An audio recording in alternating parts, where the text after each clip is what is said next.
and welcome to your weekly briefing on SWBN News Watch. I am Chimila Chike. Thanks for joining us tonight. We have good news from Denmark. CBN News received confirmation that Christian evangelist and refugee Torben Søndergaard was deported from the United States and has been reunited with his family. Recall that Søndergaard and his family fled Denmark in 2019, fearing persecution and arrest following a harassment campaign by the government and the local media. While in the United States, Søndergaard was held for a year in the U.S. Immigration and Customs Enforcement Facility in Baker County, McLean, Florida. He was taken into custody on June 30th last year under allegations of gun smuggling, but was later charged with overstaying his visa while in Florida. Agents from the Joint Terrorism Task Force took Søndergaard into custody while he awaited a decision on an asylum application with the United States government. Reacting to Søndergaard's treatment in the United States, Border Security and Enforcement Subcommittee Chairman Representative Clay Higgins declared that Søndergaard has been, quote, persecuted by this administration and targeted because he is an evangelical Christian minister. Moreover, CBN News reported that 2 U.S. immigration officers escorted Søndergaard back to Denmark. Upon arriving in Denmark, he was subject to normal passport control before he was allowed to immediately turn around and fly to another country. He is now free and safely reunited with his family outside of Denmark. Meanwhile, in a statement, Søndergaard's legal team said, and I quote, "Now comes a time of much-needed rest and healing and gratefulness to God that his painful experience of being detained is now over. Torben has requested privacy and would not be online or responding to calls and emails for the time being. Please continue to pray for Torben's pending asylum petition in the United States Federal Court. If it is granted, he will be able to return to the United States immediately with his family," end of quote. However, Søndergaard says he needs a miracle to win this case and be able to come back to the United States. In the United States, we have good news for religious freedom advocates. Stay with us. A federal district court has ruled that a Christian farmer in Michigan is free to participate in his local farmers market after city officials banned him from the event because of his biblical viewpoint on marriage. On 21st August this year, U.S. District Judge Paul L. Maloney ruled that East Lansing officials cannot lawfully bar Country Mill Farms from its annual farmers market due to the owner's refusal to host same-sex weddings on the farm's property. Maloney explained that, quote, "A policy that forces a person to choose between observing their religious beliefs and receiving a generally available government benefit for which they are otherwise qualified burdens their free exercise rights. The reason is simple. Denying a person an equal share of the rights, benefits, and privileges enjoyed by other citizens because of their faith discourages religious activity."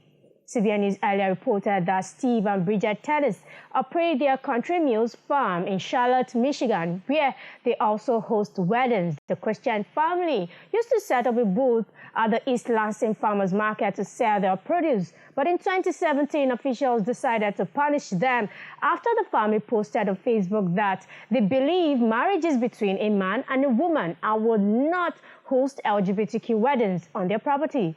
The family fought the city's decision, and the federal judge issued a preliminary order forcing the city to allow the Tennis family to participate in the farmers market. The judge also said the city most likely violated their religious and free speech rights. Responding to their legal victory, Steve Tennis explains that, quote, "Our family farm is very personal to us. One of the things we really enjoy about our family farm is that we are able to raise our 5 children here at the farm in accordance with our faith." He also added, "This isn't just about our ability to sell at the farmers market. It's really about every American's right to make a living and not have to worry about being punished by the government," end of quote. Meanwhile, the non-profit legal group Alliance Defending Freedom represented the Tennis family. ADF Senior Counsel Kate Anderson, who argued the case on behalf of the farm before the court in July 2021, applauded the latest ruling in a statement. In other words, the district court's decision rightly protects Steve's freedom to to operate his business according to his convictions. She added that the tennis and country mills farms are grateful for the court's decision to protect religious liberty. At the same time, Anderson stated that they are eager to mend fences with the current city officials and get back to doing what country mills does best, which is glorifying God by facilitating family fun on the farm and feeding families. Please stay with us for our final story. Our final coverage is an update on the state of religious freedom in Jerusalem. The World Council of Churches, WCC, has expressed concern over the infringement of religious freedom on Christians in the Holy Land. Premier Christian News reported this story. This follows an incident where more than 1,000 Orthodox Christians were denied access to Mount Tabor, the site of the Transfiguration of Jesus. A ban had been issued to prevent assembly at the site over safety concerns. The WCC says there has been repeated harassment of Christians in Jerusalem, in Haifa, and elsewhere. Local churches in Jerusalem have issued statements asking for help and the protection of the indigenous Christian presence. Reacting to this situation, Father Fedi Diab, a rector of the St. Andrew's Episcopal Church in Ramallah, told Premier he welcomes the WCC's intervention. He explained that it is right to issue such a statement, adding that they've been experiencing this for many years, but the situation has intensified over the last 2 years. There are more restrictions on Christians who want to reach their holy sites. Diab says the Christian presence in the Holy Land has been dwindling over the last 75 years. He noted that the Christian community now makes up only 2% of the Holy Land and just 1% in Palestine. Moreover, Diab added that the political conflict and the economic challenges have caused many people to leave Israel, leaving many churches empty. However, in the last 2 years, Diab noted that, quote, with the rise of the right, many extremists want to claim these holy sites as their own. For example, in Haifa, the cave of Prophet Elijah, which has been for centuries a Christian site, is now invaded by Jewish extremists who want to occupy the place and claim it for themselves, end of quote.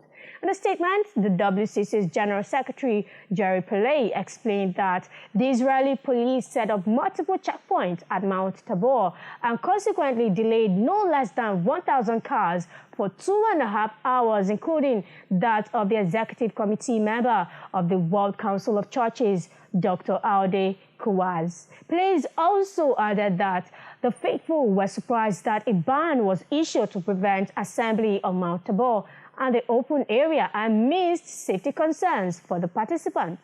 A few days previously, Pillay noted that a meeting took place between the Orthodox Council in Nazareth and the Israeli authorities where it was agreed that the event would take place. Impediment of the Christian celebration on Mount Tabor comes in the aftermath of repeated harassment of Christians in Jerusalem, in Haifa, and elsewhere. However, the World Council of Churches described as unacceptable the infringement on religious freedom, the denial of worship, and the constraints on the life of the Christian community in the Holy Land under the pretext of safety and security. The World Council of Churches also called upon the government of Israel to allow Christian worship and community events to proceed freely and to protect the rights of religious freedom for all people. Now, this is where we wrap up for tonight. Thank you so much for being with us. We hope to see you next Thursday, 9 p.m. Until then, I remain Chimolachike. Stay hopeful. Bye now.